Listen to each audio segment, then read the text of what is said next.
I'm British, and actually I wouldn't want to be anything else.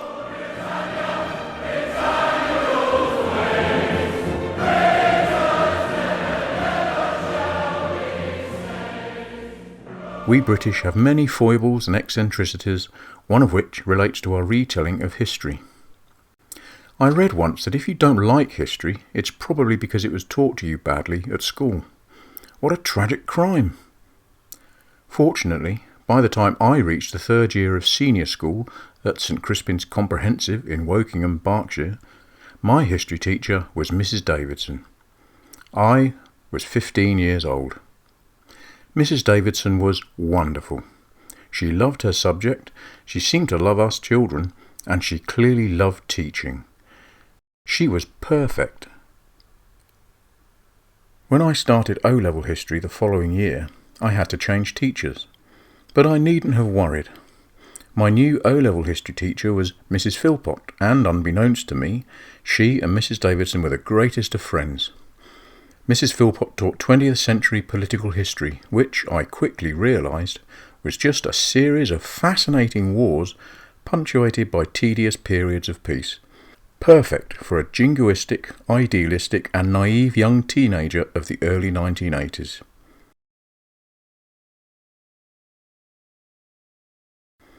My love of history blossomed into a lifelong passion which still burns brightly today, 40 years later. Today, I recognise history to be the most important subject in the world, if only because history contains all the other subjects. Imagine studying physics but not looking at Newton, or literature but not Shakespeare, or even maths but not Pythagoras.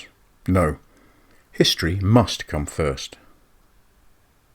While the same is true for motorcycles, looking at one specific model narrows the parameters exponentially. The Harley-Davidson Sportster didn't exist before 1957, but it didn't appear out of nowhere. Like everything else, it's a product of history, having been developed from a process that unfolded within it. So, if we're going to begin at the beginning, we might note that in the beginning, God created. Less than 14 billion years later, Psalm 18 verse 50 notes that God gives great triumphs to his king, thus proving conclusively that Triumph is the world's oldest motorcycle manufacturer. But our history doesn't start here because, as I mentioned, I'm British, and all British histories, foibles and eccentricities included, start with the same three words. Those three words are, after the war. As always, the war in question is the Second World War. Sometimes we may discuss older histories, in which case the words are altered accordingly to become before the war. Now on rare occasions, even older histories may be discussed, in which case an important qualifier is included, before the First World War. Thus, we British can divide the history of the universe into three neat parcels.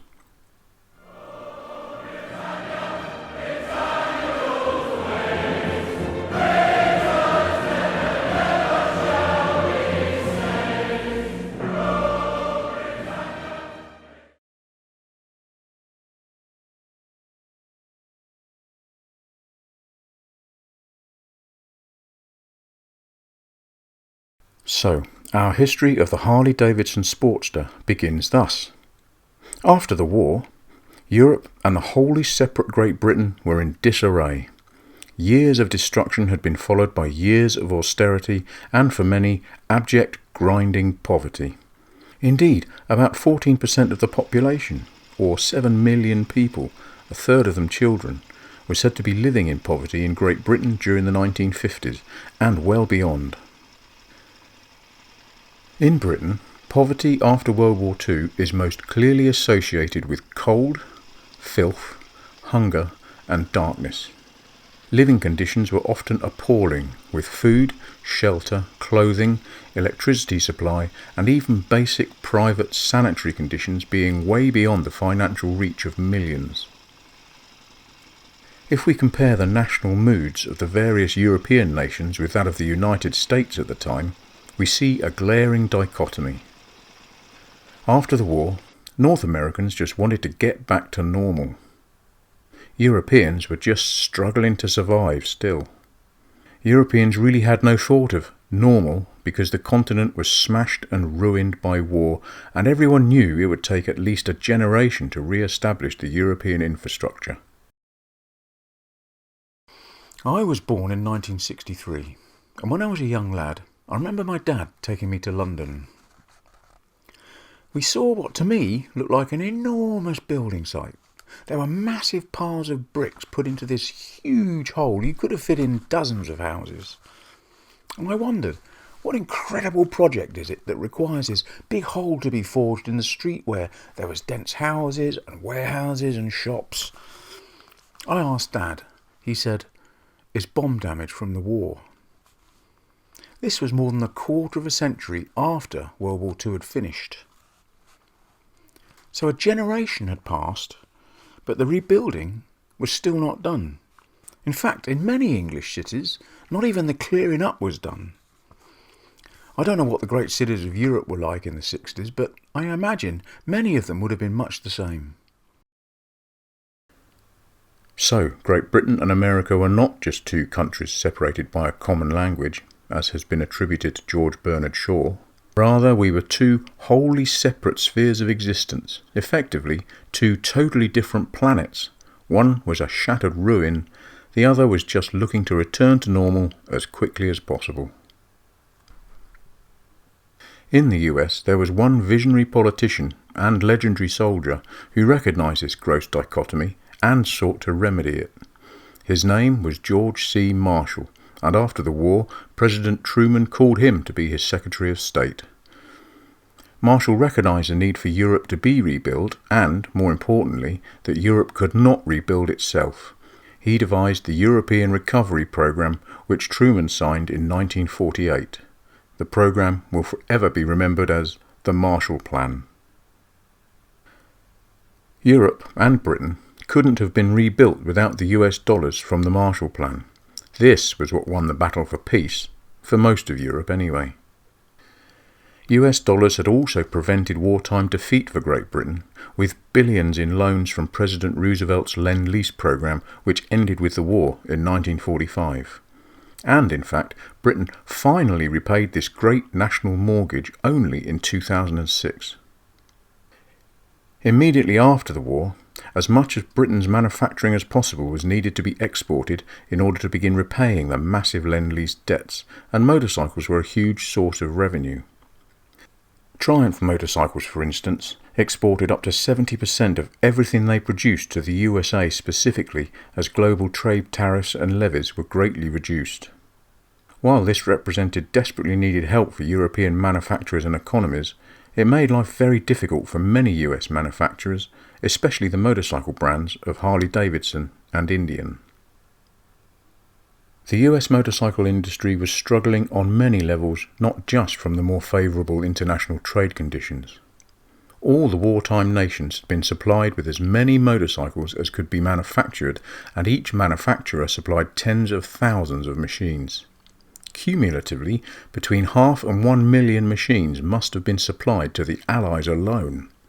Harley-Davidson, for instance, seemed to have supplied the ubiquitous WLA model to virtually every Allied military force.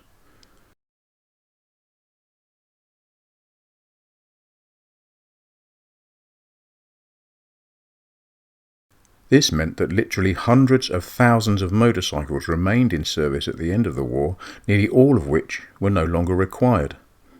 These and any number of other items in equally vast quantities were sold off by the national governments as army surplus. Thus, the motorcycle market was flooded with cheap, ugly, utilitarian machines. These monotone, usually khaki machines gave rise to several custom motorcycle crazes as riders sought to individualise their machine and to make it faster. Nothing new there then. Many young men sought a replacement for the adrenaline rush they may have experienced during the war, and riding cheap motorcycles as fast as possible fit the bill on both sides of the Atlantic, and often for women too.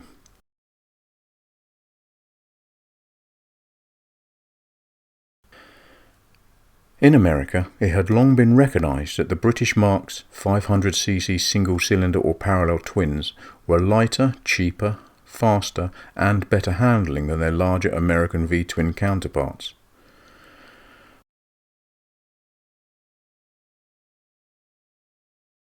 Although Harley-Davidson's popular, more modern overhead valve EL engine was more powerful than its side valve predecessors, it was still a very heavy, costly unit. The complete motorcycle weighed a hefty 250 kilograms or 551 pounds. The 1947 EL offered a 1000cc or 61 cubic inch engine producing about 37 horsepower. The 1947 Triumph Tiger offered a 500cc or 30 cubic inch engine producing about 32 horsepower. But at 80 kilograms or 176 pounds lighter, the Triumph was much faster and handled considerably better. The Triumph was also cheaper. This is a killer combination for cash-strapped, performance-conscious young riders of any era. By 1952, the likes of BSA, Norton and Ariel from Great Britain were offering cheap 500 and 650cc motorcycles producing around 35 horsepower but still only weighing 170 kilos or 375 pounds. They also sported rudimentary plunger suspension at the rear and they had proper hand-operated clutches. This made English bikes universally irresistible. By comparison, until 1952, Harley-Davidson's big V-twin offerings sported a foot-operated or suicide clutch with a tank-mounted gear stick, and with no rear suspension at all, they were much heavier bikes anyway. Performance, therefore, not to say general rideability, was just not up to snuff for many riders. In the early 1950s, the outcome for the European fight for peace was still not clear. While the Second World War was over, the Cold War was just beginning. However, George C. Marshall was ensuring that the fight for European peace would be won, at least in Western Europe. The incredible Marshall Plan was beginning to bear fruit. Even for the poorest in British society, this was becoming more and more evident, simply because they could now find work. Often, work for the unskilled man or woman was unreliable and poorly paid, or worse. Once US money began to flow into the European economy, jobs not only became easier to find, working condition and wages improved because employers found themselves competing for workers rather than workers being forced to compete for jobs. British manufacturing really began to boom. Then, in 1954, there were two killer apps which propelled Britain out of austerity. First, wartime rationing was finally ended. Reports from people at the time revealed an overnight change. Where shops had been empty and dull one day, they seemed to be bright and full of stock the next. Secondly, the government relaxed laws regarding hire purchase, which inevitably meant that everyone could borrow more money more easily. The result is, of course, consumerism. While many people of Great Britain were not prospering in the 1950s, later in the decade this boom in consumerism is what prompted Prime Minister Harold Macmillan to famously declare that most of our people have never had it so good. In Britain, consumerism allowed many people to make large purchases they would never have considered just a couple of years previously. Things like cars, motorbikes, fridges and televisions were now, finally, available to many. But even these consumers had comparatively limited resources, so often preferred smaller, cheap motorcycles to cars. As the 1950s wore on, with improving national economies all across the Western world, young people were finding that regular work enabled them to acquire something called disposable income. With few responsibilities, the young sought new avenues to expend energy. Many found motorcycles and the culture of motorcycling richly appealing. American motorcycle histories all cite the impact that cinema, or the movies, had on motorcycling. Principal among these influences is the famous, or at least at the time, deeply infamous Marlon Brando film, The Wild One. It was released in the US in 1953, where Marlon Brando and Lee Marvin changed the perception of motorcyclists into one of lawless thugs, or worse. However, it didn't change much in Britain because the film was banned until 1967, by which time Steve McQueen's epic 1963 ride in The Great Escape had far eclipsed Brando's wildness everywhere. In Britain, other factors were influencing how people thought of motorcycles and the bikers who rode them. Sociologist Dr. Susan MacDonald Walker notes the marked difference between the perception of the motorcycle in the US and Britain between the wars. In Britain, the motorcycle was used primarily as a utilitarian vehicle, but in America it had already become more of a leisure item, something to enjoy just because it's fun, as it is today.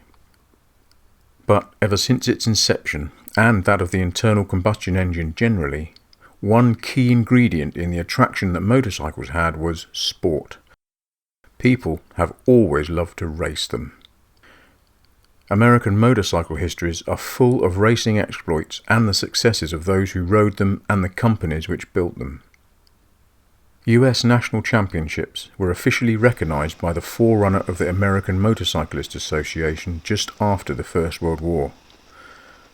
While the US style of oval and dirt track racing was, and is, big news in the States, it barely registers for the other 7 or 8 billion people on Earth. For most Western motorcycle fans after World War II, motorcycle sport meant one of two things: scrambling, early motocross, or Grand Prix motorcycle racing, including the legendary Tourist Trophy races. The king of them all is, obviously, the Isle of Man TT. In 1903, the British Parliament banned racing on public roads, but the Manx authorities agreed to car races in 1904 and motorcycles in 1905. The first official Isle of Man TT race was held in 1907.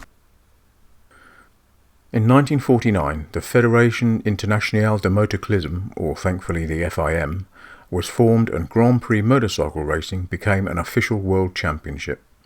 Between 1949 and 1976, the British round of the FIM World Championship was the Isle of Man TT. Although scrambling was especially popular in Britain between the wars, after World War II, it didn't gain official FIM status until 1952, and it didn't get World Championship status until 1957. Thus, Grand Prix TT racing was the main focus for most motorcycle fans of the day, and American flat track racing was, and is, more or less irrelevant outside the US. This meant that while Harley-Davidson's success in racing proved the adage, "Win on Sunday, sell on Monday," that adage was only true for North America. Racing success alone, however, was not enough to stem the surge in tide of popularity for British marques, especially Triumph, as Marlon Brando was about to demonstrate. Harley-Davidson had to respond. In 1952, that response was the Model K. Aiming to compete with the British 500cc overhead valve, 170 kilo or 375 pound machines, Harley developed a version of their old 750cc or 45 cubic inch side valve engine and inserted it into a 181 kilo 400 pound bike. The engine, known as a flathead, was developed directly from the 1929 Model D rather than Harley's newer overhead valve engines.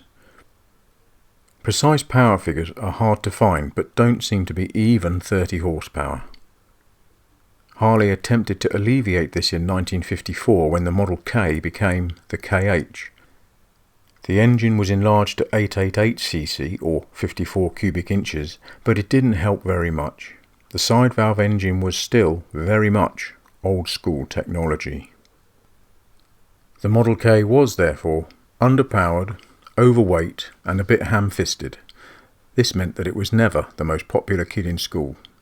Just like me. The K-Series was never very successful on the sales floor. In the very early 1950s, Americans and Europeans wanted a better performing motorcycle. Brits especially couldn't afford a big, heavy, expensive Harley, even if they could find one.